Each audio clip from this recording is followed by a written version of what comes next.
বান্ধবীগণ সবাই কেমন আছো? আশা করি সবাই ভালো আছো, আমিও ভালো আছি। কি হবে যদি একটা মেয়ে নিজের হাতে কফি বানায়? আচ্ছা, আজকে হচ্ছে আমি নিজের হাতে কফি বানাবো। আজকে না, আমি প্রত্যেকদিন কফি বানায় খাই, এর জন্য তো মায়ের থেকে বকা খাই।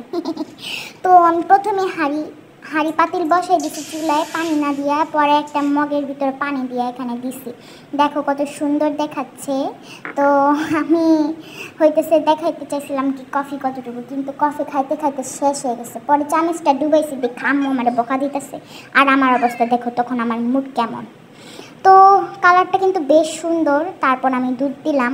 দেখো কত সুন্দর করে দুধ দিতে হয়, আমার থেকে শিখে রাখো। তো এখানে হইতেছে চা হইতেছে, আর তোমরা হইতেছে সবসময় কফি বা চিনি চা বানাইতে চিনি দিতে ভুলে যাও। আমি জানি না, আমি জীবনেও বলি না, তাই আজকে আমার ভিডিও দেখে শিক্ষা রাখো, বুঝছো? তো ভিডিও কিন্তু আমি খালি একদম, এটা কার লগে হইলো আমি বুঝি না, আমার লগে কেন হই এরকম। আচ্ছা যাই হোক, আজকে হচ্ছে আমি চা মানে সরি কফি দিয়া, হোয়াট ইজ দিস ভাই, এত খারাপ বানাইছি আমি কফি। আমি আবার হইতেছে তোমাদেরকে দেখায় দেখায় খাইতে পারবো না, তোমাদের আবার লোভ লাগবে, এই জন্য টাটা।